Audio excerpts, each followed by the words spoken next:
porque aunque andamos en la carne, no militamos. La palabra militar nos habla de un conflicto, nos habla de una guerra. La milicia, ¿para qué están las milicias en los países, en los pueblos? Para defender los derechos o defender las pertenencias de los pueblos. Entonces, cuando hablamos de milicia, hablamos de una guerra, de un conflicto. Este pasaje de la Biblia nos habla de la guerra espiritual, pero leyendo en su totalidad lo que acabamos de leer del versículo del 3 al 6, nos habla de una victoria.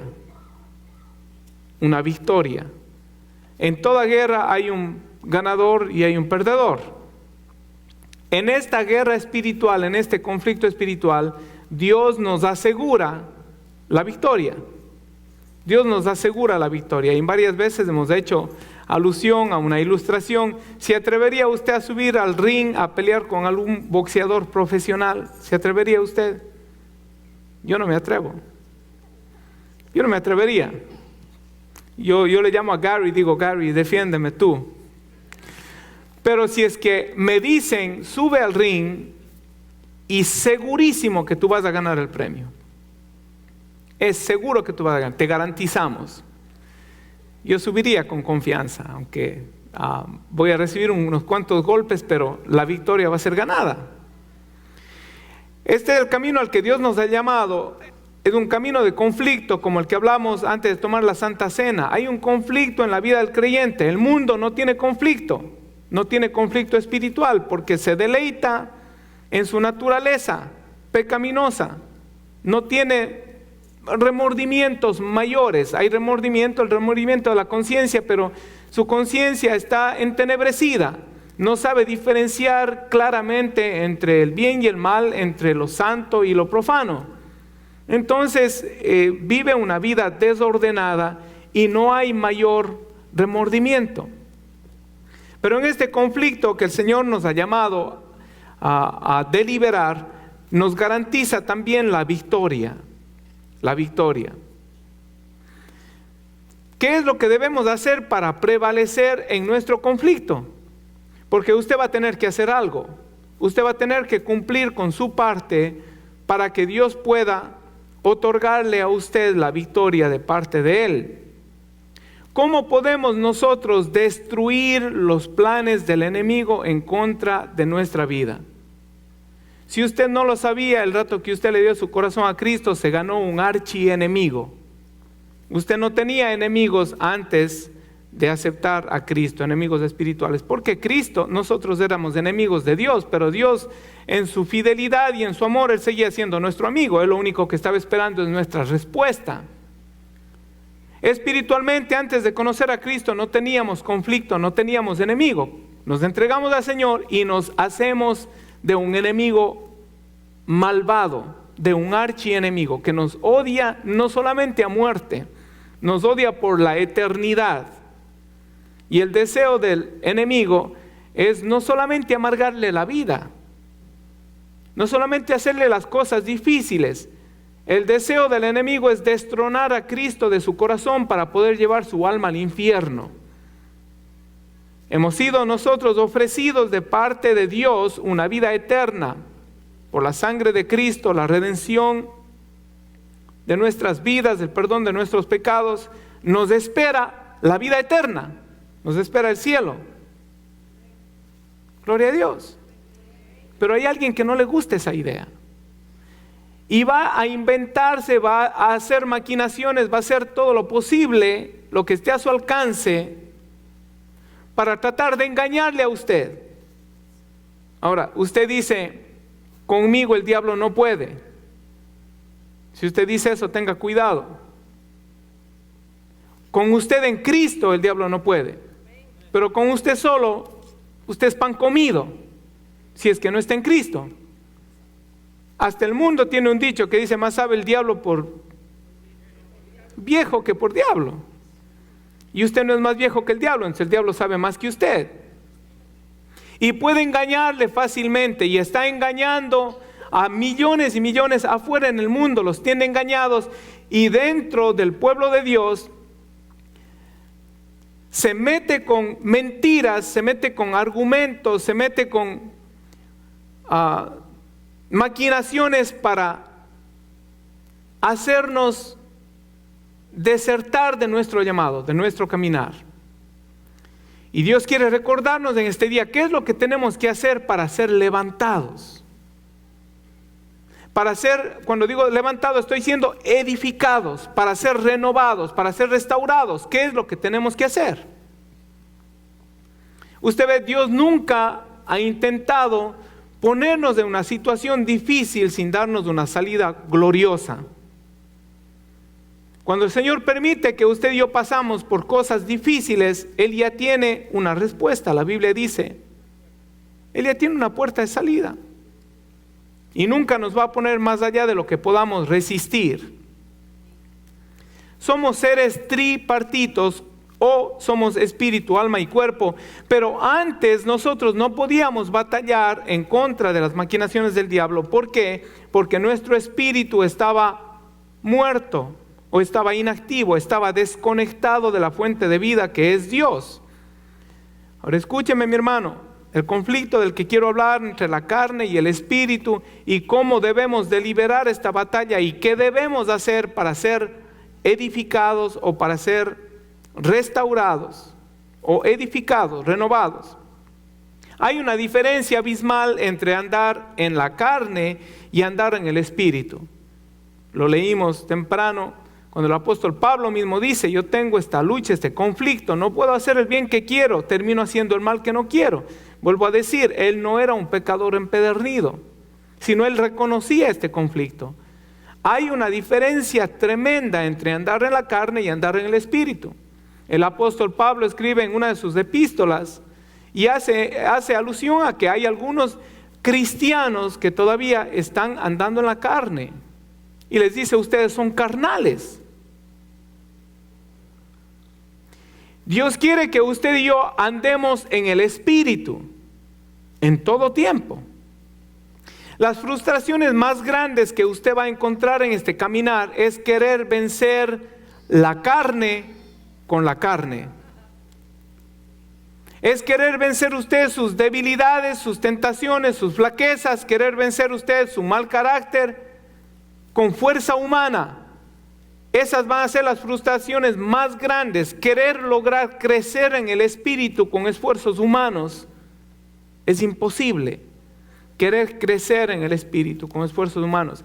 Hay que rendirse a Dios en totalidad para ser levantados. No hay otra manera, rendirse a Dios en totalidad. La Biblia nos habla y nos dice, no militamos según la carne, porque las armas de nuestra milicia no son carnales, sino poderosas en Dios. Entonces recuerde, nuestras almas de milicia no son carnales, son poderosas en Dios. Ahora dice, para la destrucción de fortalezas. En la Nueva Traducción Viviente, 2 Corintios 10:4, dice, usamos las armas poderosas de Dios, no las del mundo, para derribar las fortalezas del razonamiento humano. Esto dice, ¿usted ve la diferencia? En el uno dice, para la destrucción de fortalezas y punto. Y aquí nos da un poquito más de luz, dice, para derribar las fortalezas del razonamiento humano. Fortalezas en la versión King James se traduce como strongholds. Y strongholds se puede traducir al español como fortalezas o se puede traducir al español como ataduras o yugos, lazos fuertes, cadenas. Hay que identificar las fortalezas, hay que identificar esos patrones de pensamiento que tienen que ser destruidos. Hay que identificarlos para nosotros poder andar de acuerdo al Espíritu, para nosotros poder obtener la victoria. Una vida cristiana de excelencia, que es la que Dios se merece. Y dicho sea de paso, usted no puede vivir una vida cristiana mediocre. No sería una vida cristiana. Cristo no dio las cosas a medias. Cristo no murió a medias en la cruz del Calvario. No derramó solo un poquito de su sangre. No le perdonó solamente un poquito de sus pecados y los más malos los dejó al lado. Dios hizo la obra completa. Jesucristo hizo la obra completa. Y el creyente debería siempre tener como meta una vida excelente, una vida de santidad, una vida de entera consagración a Dios. En años pasados se cantaba el himno entera consagración. Que mi vida entera esté consagrada a ti, Señor.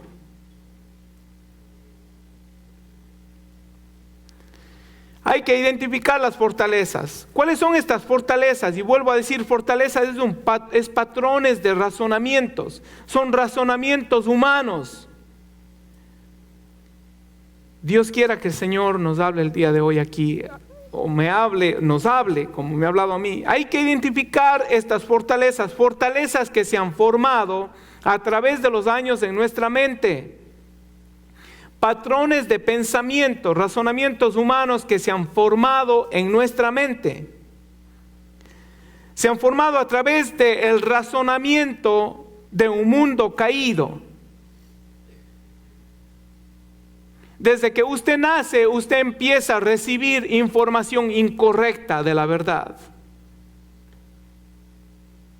Y nuestro razonamiento se ve forjado, estas fortalezas se ven forjadas en nuestro razonamiento por causa de un mundo caído que no nos deja abrazar la gracia de Dios, el perdón y su bondad.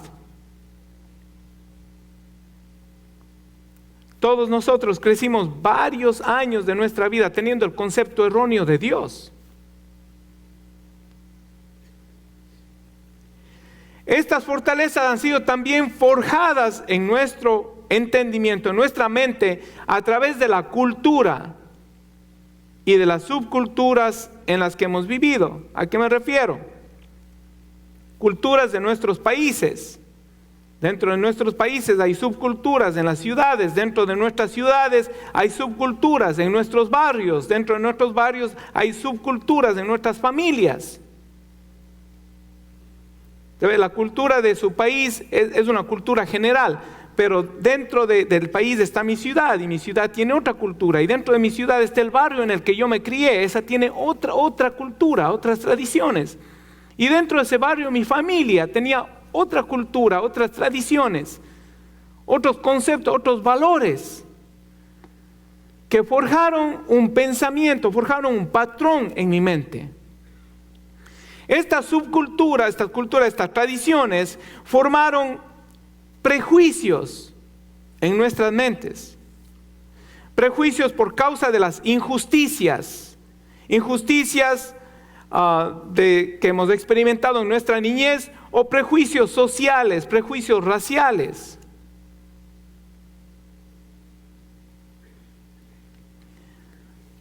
Nosotros no crecimos en un mundo excelente, un mundo sin fallas. Usted puede ser de la mejor familia de su país, aunque para Dios no hay excepción de personas. Todos somos descendientes de Adán. Usted puede creer ser de la mejor familia de su país, del mejor estatus social. Aún eso es un prejuicio en su mente que no le va a dejar ver la gracia de Dios.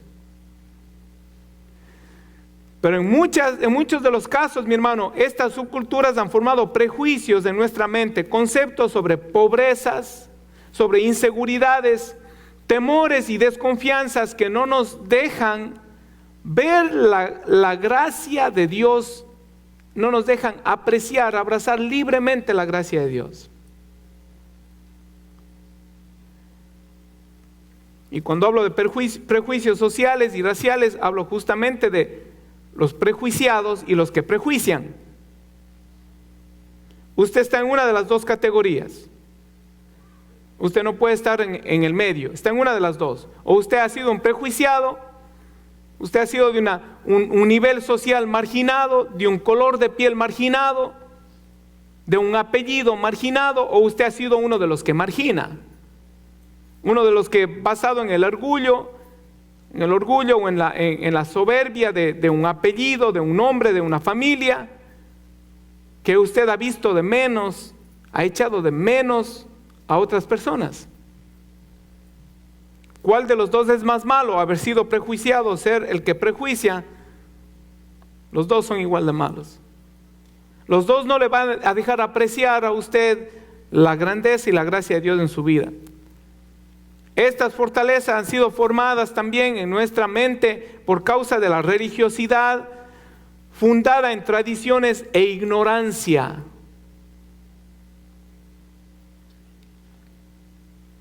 Religiosidad fundada en tradiciones.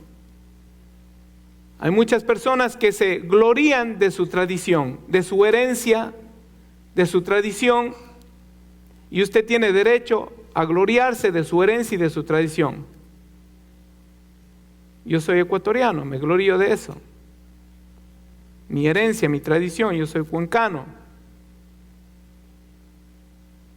Pero cuando se trata de religiosidad, y mi religiosidad está fundada, o mi religión o mis conceptos de Dios están fundados en una tradición ignorante, entonces tengo que reaccionar, tengo que buscar qué es lo que en mi mente se ha convertido en una fortaleza, en una atadura que no me permite ver a Dios por quien Él es. Y yo me atrevo a decir que a la gran mayoría de aquí nos pintaron o nos mostraron o nos vendieron un Dios inventado por hombre. ¿Y por qué digo inventado por el hombre? Porque los que nos presentaron a Dios no le conocieron a Dios. ¿Y por qué me atrevo a decir que los que nos presentaron a Dios no le conocían a Dios? Porque no leían la Biblia. Ni la leían y prohibían a que otros la lean. Había solamente un grupo élite pequeño en el mundo que determinaba qué era lo que se leía el día domingo. Y ni los mismos líderes religiosos tenían la libertad de escudriñar las escrituras y prohibían al pueblo a leer la palabra de Dios. Entonces nos vendieron un Dios inventado por el hombre. Y sabe que cuando usted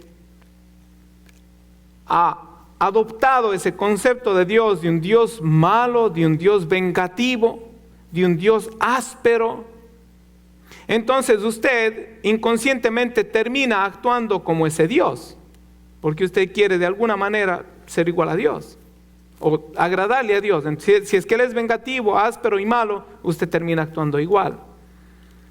Otra cosa que ha afectado nuestro patrón de razonamiento, nuestro patrón de pensamiento, son los golpes que nos han dado la vida. ¿Cuántos han recibido golpes en la vida? Golpes que hemos recibido por derecha y por la izquierda, por errores nuestros o por errores de otros. Golpes que nos han dejado paralizados con la incapacidad de poder recibir libremente el amor y el perdón de Dios y lo que la Biblia tiene que decir acerca de nosotros. También nuestra mente ha adoptado estos patrones de pensamientos que le estamos llamando fortalezas, le estamos llamando ataduras, le estamos llamando cadenas, también por las heridas que nos han causado seres que queremos y seres que no queremos. Pero mayormente nuestros seres queridos son los que han causado heridas en nuestro ser. Y lo peor de todo es que algunas de esas heridas todavía no han sanado. Y terminamos juzgando a otros por errores ajenos, errores del pasado. Y no encontramos relacionarnos bien los unos con los otros en el trabajo, aún en la propia familia. En ocasiones he tenido yo que sentarme con mis hijos y decirles, explicarles a mis hijos, decirles a tu madre, o sea, a mis hijos, no decirles tu madre, o sea, refiriéndome a María, decirles, María y yo no crecimos en un hogar funcional. Entonces tuvimos que aprender a ser padres. Tuvimos que aprender mientras vivíamos y cometimos errores. Y yo creo que una vez más, si usted ha venido de la mejor familia de su país y de la mejor familia de su ciudad y de la mejor familia de su vecindario, con todo y eso, usted ha cometido errores. Y no podemos ser las personas que Dios quiere que seamos por causa de estos patrones, de estas fortalezas forjadas en nuestra mente. La manera en que razonamos, los patrones de razonamiento o fortalezas en nuestra mente determinan cómo nos relacionamos y cómo reaccionamos ante las eventualidades de la vida. Y también cómo reaccionamos ante Dios. Y hoy en día hay personas que, por decirlo, por poner un ejemplo, no pueden mantener un trabajo.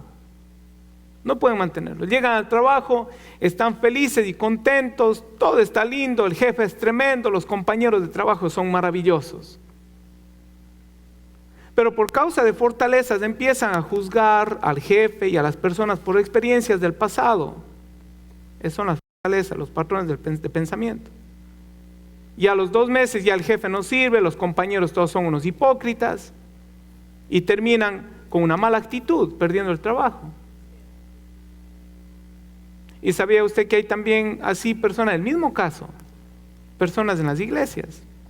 Están prejuiciadas por algo que vivieron en su niñez o que vivieron en su juventud, o por la cultura, o por la religiosidad, o por los golpes, o por las heridas, o por experiencias de otra iglesia. Y vienen y le ven al pastor el primer día, buena gente el pastor.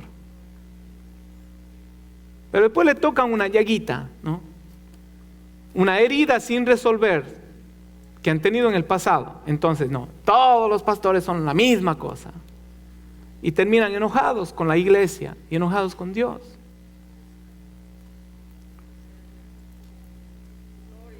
Estos patrones, la mejor manera de ilustrar cómo funcionan estas fortalezas, estos patrones, es una de las ilustraciones, pero usted sabe que a un elefante cuando es pequeñito, le ponen una argolla en el pie o en la pata, ¿no? Le ponen una argolla y esa argolla tiene púas o espinos por dentro y le atan a un pedazo de poste, a un poste grande. Entonces, cada vez que el elefante va a mover la pata y se le estira la soga y quiere irse, ¿qué pasa? Le duele. Quiere hacer fuerza y no puede. Está pegado a un poste grande y tiene púas que le están hincando. Así es como le entrenan al elefante. En la mente del elefante se forma un patrón, una fortaleza, una atadura. Él dice, cada vez que yo me quiero alejar me duele. Yo no puedo con esto. Cuando crece el elefante llega a pesar miles de libras. Y le ponen una soguita, una pequeña soguita insignificante. Y le atan a una estaca clavada a un hay tanto del piso. Y el elefante cada vez que siente que se estira la cuerda, él no va más lejos. Cuando si él quisiera, él pudiera sacar esa estaca fácilmente. Se ha formado un patrón, una fortaleza en la mente del elefante. Jesús en varias ocasiones usa la palabra o la frase mas yo os digo, pero yo les digo, tratando de ilustrar que tenemos que renovar nuestra manera de pensar. Por ejemplo, en Mateo 5:38, Jesús hablando dice, ustedes han oído, estoy leyendo la Nueva Versión Internacional, ustedes han oído que se dijo, ojo por ojo, diente por diente. Pero yo les digo, no resistan al que les haga mal. Si alguien les da una bofetada en la mejilla derecha, vuelva también la otra mejilla. Ahora, una gran mayoría de personas, incluyéndome a mí, en algún tiempo hemos dicho, no, eso no. Eso es una parábola, el Señor Jesús quiso enseñar algo. Sí, en realidad tiene un simbolismo. Pero prontamente nuestra mente rechaza eso como algo que está mal. ¿Por qué? Porque hemos sido enseñados de pequeños, ojo por ojo, diente por diente. María me cuenta que cuando crecía en las escuelas, sabe que siempre hay niños que pelean, niñas que pelean, el hermano de ella le decía, vete y pelea, si tú no peleas yo te pego a ti. Si alguien te hizo algo, tú tienes que defenderte. Y es verdad, tenemos que defendernos.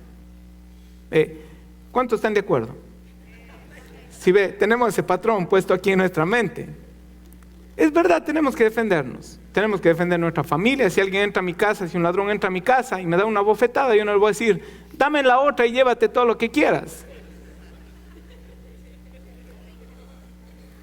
Pero para que usted vea cómo Jesucristo trajo un nuevo orden de pensamiento. Las enseñanzas de Jesús se oponían a las tradiciones de los líderes religiosos, de los fariseos, de los saduceos.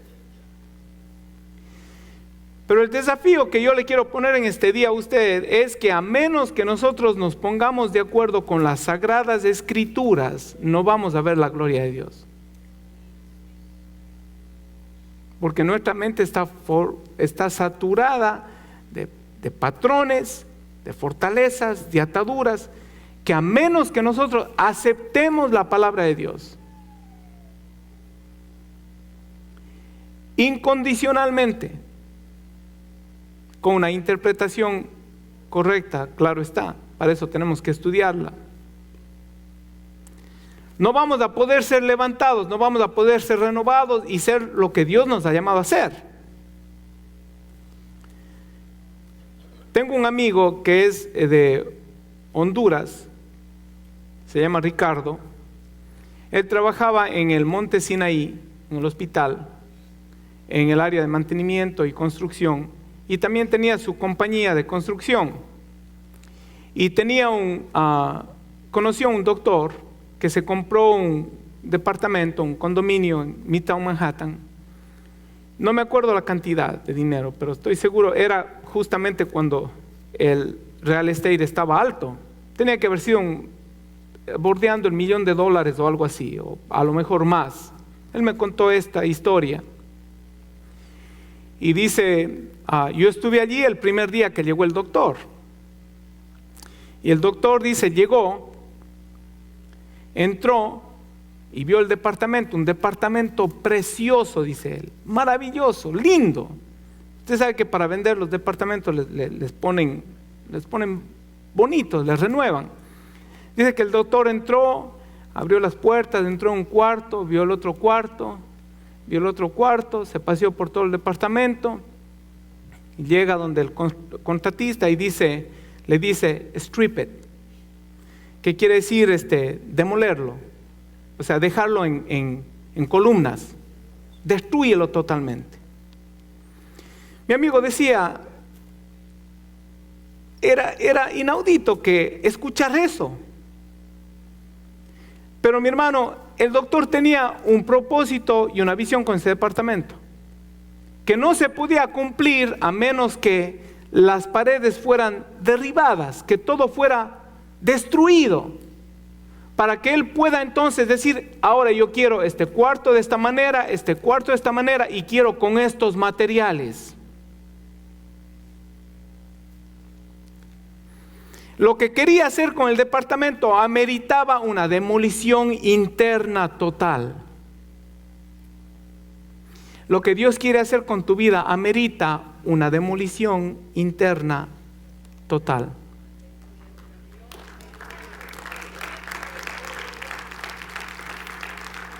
Para ver las fallas estructurales hay que hacer una demolición. Para darle nueva forma hay que hacer una demolición. Mientras usted trate de trabajar poniendo parches a una casa, tratando de renovarla, sin saber cuál es la estructura interna y qué fallas puede tener, usted no va a hacer un buen trabajo.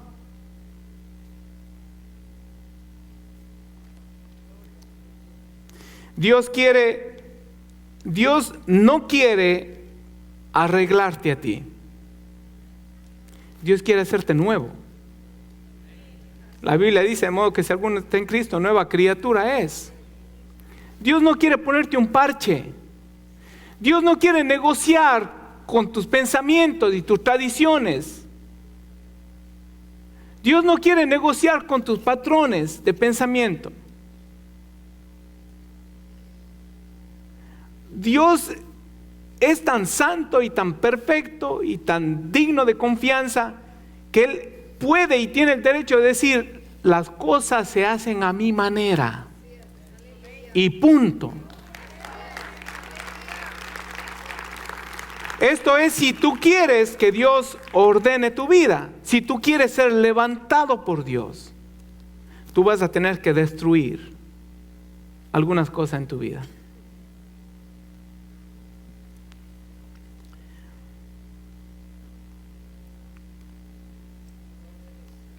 Dios quiere darte una forma tan nueva y tan distinta que los que te conocían te desconozcan. De lo contrario, su obra todavía no ha sido perfeccionada en su vida. Si los que antes te conocían todavía te conocen, no, yo sí le conozco, sí, ahora dice que está yendo a la iglesia. Sí, pero a mí no me convence. Y está bien que digan eso de nosotros, por un tiempo. ¿Ve? Pero que al pasar el tiempo pueden decir: mira, oye, él estaba en serio, ¿sabes? Está irreconocible, él ya no es el mismo. Ahora no se ríe ni de las bromas que le hacemos. Ahora para todo tiene una respuesta santa. Entonces Dios está obrando en su vida. Dios no quiere darte un toquecito, una manito de pintura para hacerte lucir bien. Ese no es el propósito de Dios. Dios quiere hacerte nuevo. Dios quiere levantarte. Dios está en el negocio de edificar nuevas vidas. Este departamento había que derribarlo para poder edificarlo. Así como nosotros, mi hermano, tenemos que derribar algunas cosas de nuestra vida. Ahora, Dios no las va a derribar. Dios no va a demoler, Dios no va a hacer una demolición en ti. Tú tienes que hacerlo. Y Dios no te va a levantar o Dios no va a edificar nada nuevo en tu vida sin tu permiso.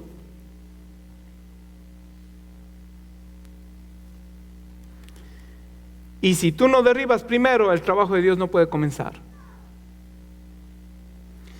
Volvemos a nuestro texto, 2 Corintios 10:3 dice: porque aunque andamos en la carne, no militamos según la carne, porque las armas de nuestra milicia no son carnales, sino poderosas en Dios para destrucción de fortalezas. Entonces, primero tienes que identificar esas fortalezas.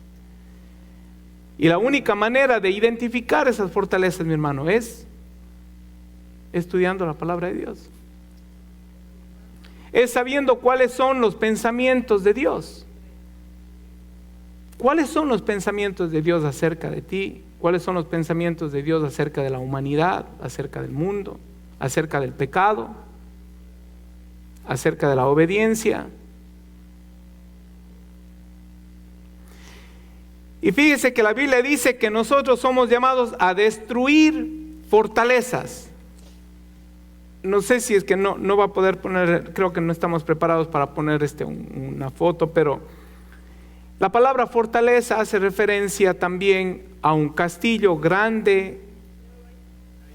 Oh, el hermano es tremendo, gracias hermano, usted, gloria a Dios. Esa es una fortaleza. ¿Cuántos han visto la fortaleza de San Felipe en Puerto Rico? ¿Cuántos han visto?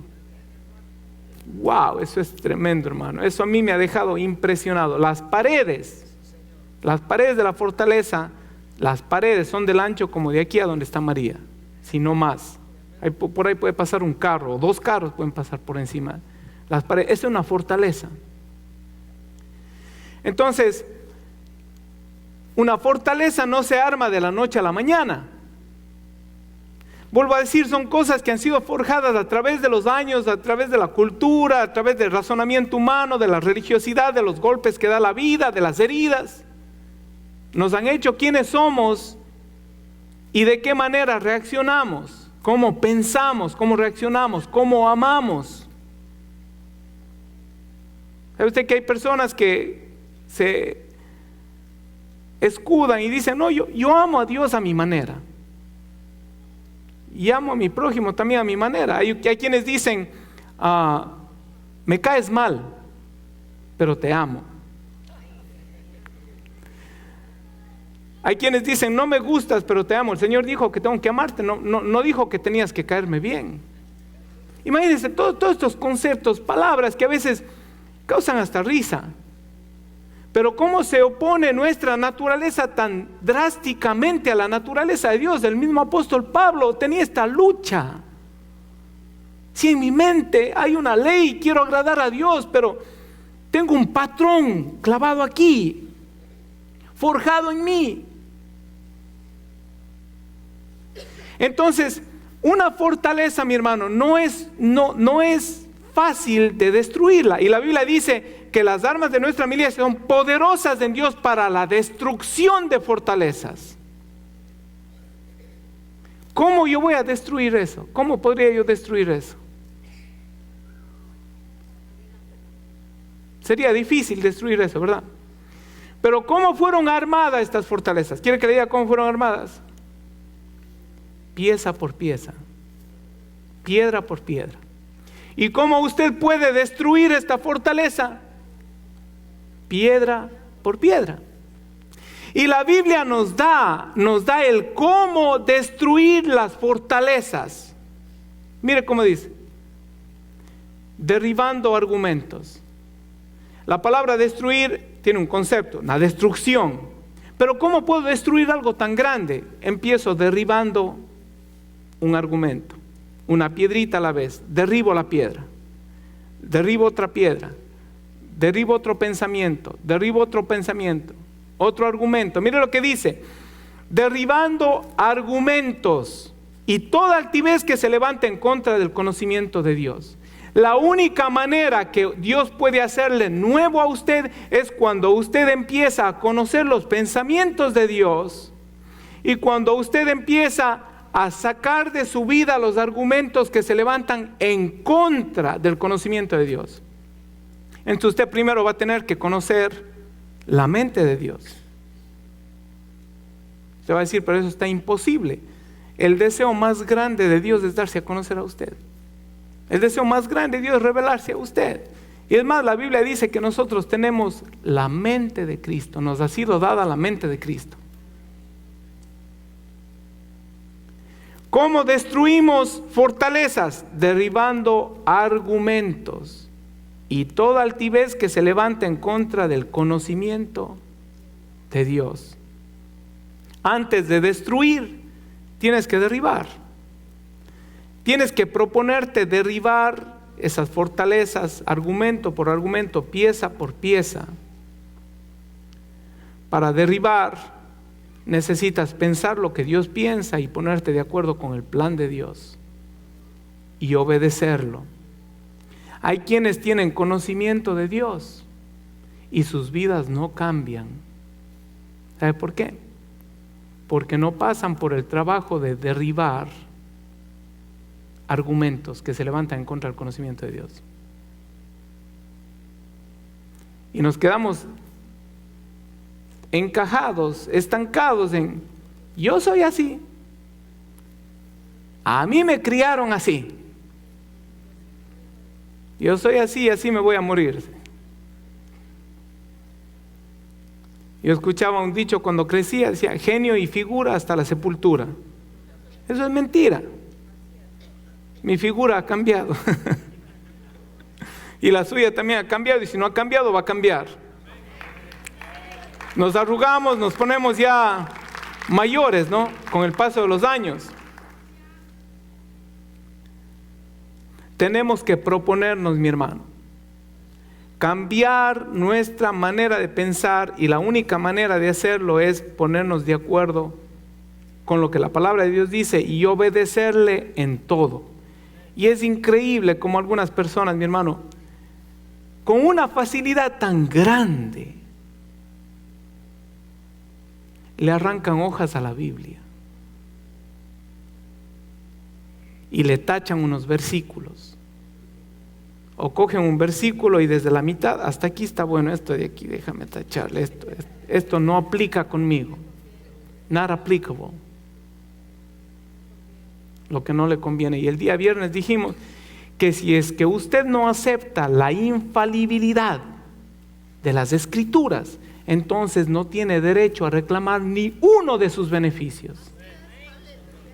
¿Cómo se va a parar? ¿Con qué argumento se va usted? Señor, te reclamo, te pido esta bendición. El Señor va a decir, ¿crees en mi palabra, sí o no? Si la crees, ¿por qué no estás obedeciendo esta otra parte? Usted ve, usted no va a tener un argumento para poder reclamarle a Dios sus beneficios si es que no está cumpliendo con lo que el Señor le ha mandado cumplir. Y Dios no se hace complicado, y usted tampoco debería complicarse la vida. Porque hay personas y hay vientos de doctrina y hay enseñanzas que se meten tan profundo en las cosas espirituales. Dios nunca ha querido que las cosas sean complicadas para usted, para mí. Dios no necesita que usted sea un teólogo, que tenga un doctorado, un masterado en teología para entender el corazón de Dios. Dios lo que necesita es un corazón dispuesto. Ahora, por otro lado, estudie todo lo que pueda. Venga al instituto bíblico, va a aprender mucho, va a ser de grande bendición. Y si puede sacar un doctorado, un masterado, gloria a Dios. Pero hay quienes, mi hermano, complican tanto las cosas. Se meten tan profundo, alguien me dijo, se meten tan profundo en las cosas de Dios, después no pueden salir. Se ahogan, no saben nadar.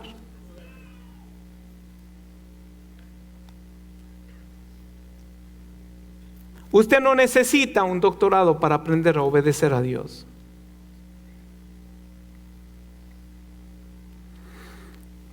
Usted lo que necesita es rendirle su mente, su corazón al Señor. Decir, Señor, yo quiero conocer tu corazón y quiero obedecerte a ti. El corazón que está dispuesto a obedecer recibe la revelación de Dios. Ahora, si usted tiene un argumento clavado en su mente, ¿cómo yo voy a perdonar si a mí nadie sabe lo que me hicieron a mí? Es un argumento en su mente, es una fortaleza. ¿Qué dice Dios? Perdona. Al que te ofende, perdona. Salmo 1, del versículo 1 al 3 nos recuerdan, mire, dice, dichoso el hombre que no sigue el consejo de los malvados, ni se detiene en las sendas de los pecadores, ni cultiva la amistad de los blasfemos. Versículo 2, sino que en la ley del Señor se deleita, y día y noche medita en ella. Es como el árbol plantado a la orilla de un río, que cuando llega su tiempo da fruto y sus hojas jamás se marchitan, y todo lo que hace prosperará. Fíjese lo que dice. Cuando meditamos en la ley del Señor, cuando esta es nuestra delicia y meditamos en ella de día y de noche. Una vez más, querer hacer algo espiritual con fuerzas de la carne es como querer parar el agua de las cataratas de Niágara con 2 palillos de dientes. Usted no va a poder hacer, no va a poder lograr nada espiritual. Usted no va a poder lograr vencer su naturaleza pecaminosa con la fuerza de la carne. Un predicador dijo, un hombre no es pecador porque peca, peca porque es pecador.